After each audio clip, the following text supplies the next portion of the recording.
Mu mwaka gwa 2005 ekitongole kya Kampala Capital City Authority kyatandikawo akatale akawamu abasinga ke mumanyinga akatale ak'oku Sande wabulanga kano okuva olwo kazze nga abasuubuzi ab'enjawulo bakakkalabizaamu emirimu gyabwe egy'enjawulo.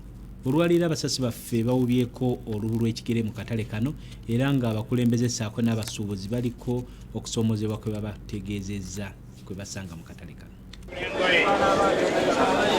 Bukya katale kano katandika mu Mei w'omwaka ogwa 2015 abasuubuzi abakakoleramu bazze beemulugunya ku nsonga ezitali zimu ezibaluma.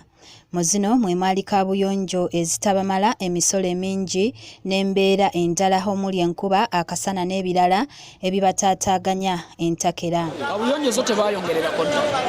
Abantu bagenda wali okugenda mu kaabuyonjo basimba busimbira ino. Waliwo akayumba kamu kaboozi wali wano wansi mu kkono we bateeka obuyumba bubiri. Kaabuyonjo ntono nnyo abantu babeera awo, omusulo gubaluma, abantu baagala kweyamba naye nga layini. So baleeta omuntu butono ate nga ssente bajjawo ssente. Ne gye buli eno bano bagamba bakyatambulira mu mbeera y'emu olw'ensonga nti ekitongole kya KCCA ekibavunaanyizibwako tekikolangako wadde ne ku nsonga n'emu.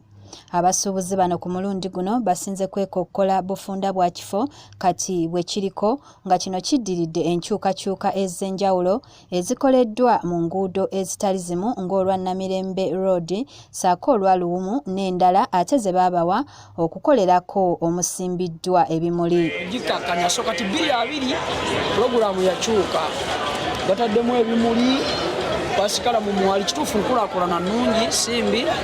Naye kati tumanyi abantu bambuuza chairman tugenda kuddawo akatale kagenda kusigalawo oba kitegeera naye ate bo beesulere gwa Nagamba okitegeera. Lubowa Godfrey ssentebe w'akatale kano bwe twogeddeko naye atubuulidde nti ekifo kino okufunda kyaviirako bangi ne ku basuubuzi bannaabwe ate okufiirwa emirimu olw'okubasengula okuzze kubaawo. Abasuubuzi abaali muno abamu olw'obufunda bw'ekifo bwe bwajja abamu baagenda kitegeera abamu banyigirizibwa ne bakola ki abantu abamu batandika okulwanira ebifo ate nga bampita chairman tulwana bikibi bwe bityo so embeera yo si nnungi naye nga abantu abamu bakola ki bagenda.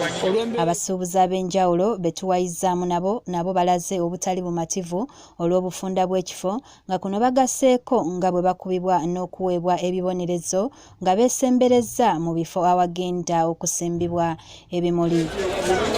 Emitwalo 25 zibagimpeseza bokusemezesa nebo tya bizinesi yange nga wodirawo ejawe emitwalo 25 zisatole abokusemezesa nina abaana mperera bakiddako ekyamazima bo batulemesa bulemesa ate bandi bali batugamba nti oba akatale kubanga we bali basazeewo tuli mu studio bamutuwadde ne tusanyuka naye essaawa eno twabafunziza era ekiddako kyaka kyatugoba kuba tulaba miti gino bagisimbye basikala bamusimbye bw'osuula eno akantu ne bajja ne bakwata bwe tosolo bintu ne babikugisaayo kati n'osigala ng'onyigirizibwa. Bano bwe batyo balaajanidde ekitongole kya KCCA okubayamba kikendeeze ku bisale by'empooza bye bagamba nti biyitirivu ate nga ekifo kyafundira ddala. Badde nsaba bekikwatako bakitunulemu naddala ekyempooza eno ekendeezebwe bannaaye tetukyakola ssente bakasitoma tebakyagirako ddala tebalina ye bayita.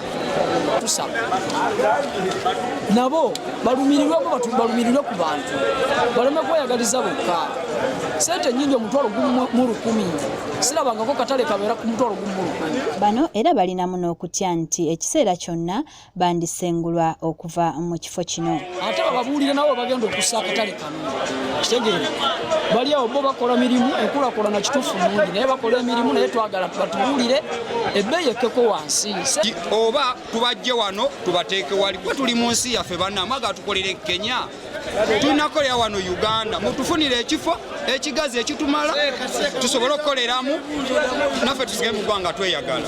Kati batutegeezezza nga bwe batagenda kukoowa kwekubira nduulu eri bekikwatako kubanga bakyanyigirizibwa era wiiki etandika enkya bateeseteese okwogera n'abakulembeze baabwe ab'oku ntikko balabe butya bwe bagenda okugonjoola byonna ebibanyigiriza. Kalungi Betty, Kiyingi Moses, Delta TV Amasukkulumu.